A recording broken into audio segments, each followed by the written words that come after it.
Doctor Ambedkar international centre Delhi ખાતે સમીના સેવક પરિવારનું દલિત સમાજ માટે આપેલ યોગદાન બદલ કેન્દ્રીય મંત્રીશ્રીઓના હસ્તે સન્માન। ડોક્ટર બાબા સાહેબ આંબેડકરની વિચારધારાને વરેલા દલિત સમાજના લોકોને હર હંમેશા મદદની ખેમના રાખતા અને તાત્કાલિક અસરથી પહોંચી જઈ પોતાના ઘર પરિવારની ચિંતા કર્યા વગર સતત લોકોની વચ્ચે લોકોની પડખે ઊભા રહેવું તેમના આ મહાન કાર્ય પાછળ તેમના ધર્મપત્ની આજીબેનનું વિશેષ सहयोग रहेल छे અને તેમના ધર્મપત્ની અજીબેને તેમના પતિ મોતીલાલ ખેંગારભાઈ પરમાર જેઓ સેવકના હુલામણા નામ વઢિયાર પંથક સહિત આ વિસ્તારમાં ઓળખાય છે। સમાજ વિકાસના કાર્ય માટે ખેત મજૂરી કરી પણ ઘરની આર્થિક જવાબદારી સંભાળી તેમના પતિને સતત સમાજ સેવા માટે વ્યસ્ત રાખ્યા હતા। પોતાની બાળકોનું લાલન પોષણ તેમને કારમી મજૂરી કરી કર્યું હતું। તેમણે તેમના દીકરા દીકરીઓના પાલનની સાથે તેમના એક દીકરાને જજ ન્યાયાધીશ પણ બનાવેલ છે। આમ તેમના આગવા પારિવારિક સમયના બલિદાનના ભાગરૂપે તેમની માઈ રમાબાઈ આંબેડકર ઇન્ટરનેશનલ એવોર્ડ માટે લોકસભાના પૂર્વ panel speaker doctor Kiritbhai Premjibhai સોલંકીના અધ્યક્ષસ્થાને ગઠિત ઉડાન રાષ્ટ્રીય સંસ્થાના ઉપક્રમે પસંદગી કરવામાં આવી હતી। મોતીલાલ પરમારના જ્યેષ્ઠ પુત્ર ભીખાલાલ પરમાર પણ નાનપણથી પિતાની વંચિત લોકોના સહારે ઉતરીને જોખમી કામગીરીને નિહાળી પિતાને પગલે સમાજ સેવાના ક્ષેત્રમાં સતત વ્યસ્ત રહ્યા છે। સમય ખાતે ઝેરોક્સ સેન્ટર ચલાવવાની સાથે પોતે દિવ્યાંગ હોવા છતાં પણ અનેક લોકોને અનેક મહામારીઓમાં અને તે સિવાયના દિવસોમાં સતત લોકોની વચ્ચે રહી સમાજ સેવા કરી રહ્યા છે। તેનાથી વિશેષ તેમણે અમદાવાદ ખાતે કાર્યક્રમમાં પધારેલ doctor Baba Saheb આંબેડકરના પ્રપૌત્ર આનંદરાજ આંબેડકરે doctor Baba Saheb આંબેડકરે સ્થાપેલ people's education society મુંબઈને સમી તાલુકા ગરીબ વંચિત સમાજના બાળકોને ઉચ્ચ શિક્ષણ મળી રહે તે માટે પોતાની ખેત જમીન દાનમાં આપી હતી। આ બધા જ કાર્યમાં તેમના ધર્મપત્ની મધુબેન પરમારે પણ પોતાના સાસુની માફક પોતાના પરિવારની સઘળી આર્થિક જવાબદારીની સ્વીકારી તેમણે તેમના પતિ ભીખાલાલ પરમારને ક્યારેય પણ સમાજ સેવાના કાર્યમાં જવા માટે રોકટોક કરી નથી, જેના કારણે સમગ્ર સમી તાલુકા ઉપરાંત પાટણ જિલ્લા વિવિધ વિસ્તારમાં દલિત વંચિતોની સેવા માટે ભીખાલાલ પરમારને વ્યસ્ત રહેવા દીધા છે। આમ શ્રીમતી મધુબેન ભીખાલાલ પરમારની પણ ઉડાન સંસ્થા દ્વારા માઈ રમાબાઈ આંબેડકર ઇન્ટરનેશનલ એવોર્ડ માટે પસંદગી કરવામાં આવી હતી। ડોક્ટર બાબા સાહેબ આંબેડકરે ભારતીય બંધારણની રચનાની સાથે ભારતના કરોડો મહિલાઓ વંચિતોના વિકાસ માટે પોતાના ઘરની જવાબદારી તેમના ધર્મપત્ની સિરે મૂકી સતત સમાજ અને દેશ વિકાસ માટે વ્યસ્ત રહ્યા હતા, જેના કારણે તેમના ધર્મપત્ની માઈ રમાબાઈ આંબેડકરે અનેક આર્થિક મુશ્કેલીઓ વેઠી હતી, જેના કારણે તેમના ઘણા પુત્રોના પણ ગરીબીના કારણે અવસાન થયા। માત્ર એક જ પુત્ર યશવંતરાય આંબેડકર જીવિત રહેલ અને સઘળી જવાબદારી પરિવારની તેમણે નિભાવી, જેના કારણે ડોક્ટર બાબા સાહેબ આંબેડકર દેશ માટે આટલું મહાન કાર્ય કરી શક્યા હતા। આ માઈ રમાબાઈ આંબેડકરની જેમ યોગદાન આપનાર અનુસૂચિત જાતિ, અનુસૂચિત જનજાતિ અને અન્ય નબળા વર્ગોની મહિલાઓને માઈ રમાબાઈ આંબેડકર એવોર્ડથી ભારત સરકારના કાયદા પ્રધાન શ્રી અર્જુન રામ મેઘવાલ, સંરક્ષણ પ્રધાન શ્રી સંજયજી શેઠ, લોકસભા પેનલ સ્પીકર સંધ્યાજી રે, પૂર્વ સાંસદ અંજુ બાલાજી, બાબા સાહેબના પૌત્ર આનંદરાજ, પાર્લામેન્ટરી બોર્ડના પૂર્વ ચેરમેન ડોક્ટર કિરીટભાઈ સોલંકી સહિત મહાનુભાવોની ઉપસ્થિતિમાં સન્માનિત કરવામાં આવ્યા હતા। આ કાર્યક્રમમાં આ બંને સાસુ વહુની પસંદગી તેમના પારિવારિક સમયના બલિદાનના ભાગરૂપે કરવામાં આવી। अर्जुन राम मेघवाल साहब यहाँ पे उपस्थित है।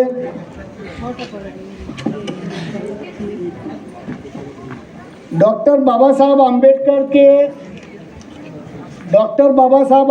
के ग्रैंडसन आनंदराज आम्बेडकर साहब हमारे बीच उपस्थित थे और बाबा साहब आम्बेडकर भारत सरकार के पहले कानून मंत्री थे।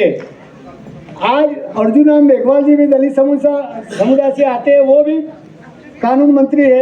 मैं अर्जुन राम मेघवाल जी से विनती करूंगा कि आनंदराज आम्बेडकर साहब का माला से स्वागत करें और आदरणीय सोलंकी साहब को कहूँगा कि अपनी जो राष्ट्र मुद्रा है उससे मोमेंट से उनका स्वागत करें और सुशील कुमार कमल उनको पटका पहनाएंगे। और पूर्व सांसद किरीट भाई सोलंकी जी, उनका मैं तहे दिल से धन्यवाद देता हूँ कि उन्होंने ये जो ऑर्गेनाइजेशन यहाँ निर्माण की है उसके वजह से यहाँ महिलाओं में जो जागृति आ रही, पूरे देश की महिलाओं में एक प्रकार की जागृति लाने की कोशिश वो कर रहे हैं। इसके लिए और उनकी सभी टीम में उनकी जो महिला अध्यक्ष है जो जम्मू से है और एक सांसद भी है अंजू जी, और सभी उनके कार्यकर्ता, हमारे दोस्त अरुण जी और मेरे साथ आए हुए हमारे बम्बई के सुनतकरी जी, हमारे आशीष जी गाड़े और आप सभी, इन सभी को धन्यवाद देता हूँ। और आज का जो ये इंटरनेशनल डे है वो तो पूरे वर्ल्ड में ये आज का दिन महिलाओं के लिए सेलिब्रेट किया जाता है, क्योंकि पूरी महिलाएं, पूरे वर्ल्ड की महिलाओं ने अपने हक के लिए सही मायने में रास्ते पे उतर के अपने हक, फिर वो अमेरिका हो, रशिया हो, जर्मनी हो, न्यूजीलैंड हो, हर देश की महिला अपने हक के लिए लड़के अपने हक उन्होंने ले लिए। उनको वोटिंग का अधिकार नहीं था। अमेरिका, इंग्लैंड हो, उस इतने प्रगत देश में भी उनको वोटिंग का पहले अधिकार नहीं था। उनको रास्ते पे आके अपने अधिकार के लिए रास्ते की लड़ाई लड़नी पड़ी।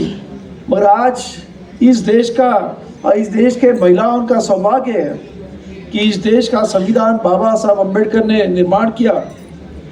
और बाबा साहब अम्बेडकर की संविधान की वजह से आप सभी देखते होंगे कि पुरुषों के साथ महिलाओं को भी बाबा साहब अम्बेडकर ने मत का अधिकार दिया।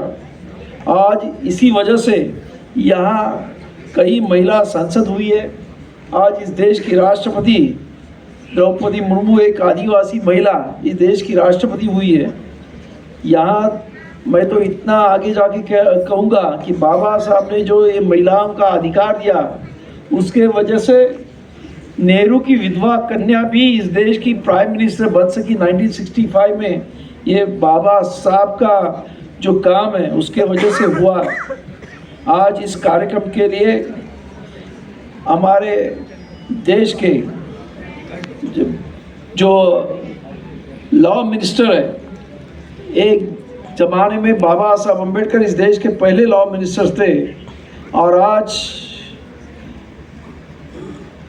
उसी कुर्सी पे यहाँ अर्जुन राम मेघवाल जी या इस देश के लॉ मिनिस्टर बने हैं। मैं उनसे अपेक्षा करता हूँ कि वो भी जिस तरीके से बाबा साहब ने देखा कि बाबा साहब ने हिंदू कोड बिल बनाया था कि इस देश की महिलाओं को सही मायने में अपना अधिकार मिले, और जब वो न होते देख के बाबा साहब अम्बेडकर ने अपना कायदे मंत्री पद का इस्तीफा दिया था।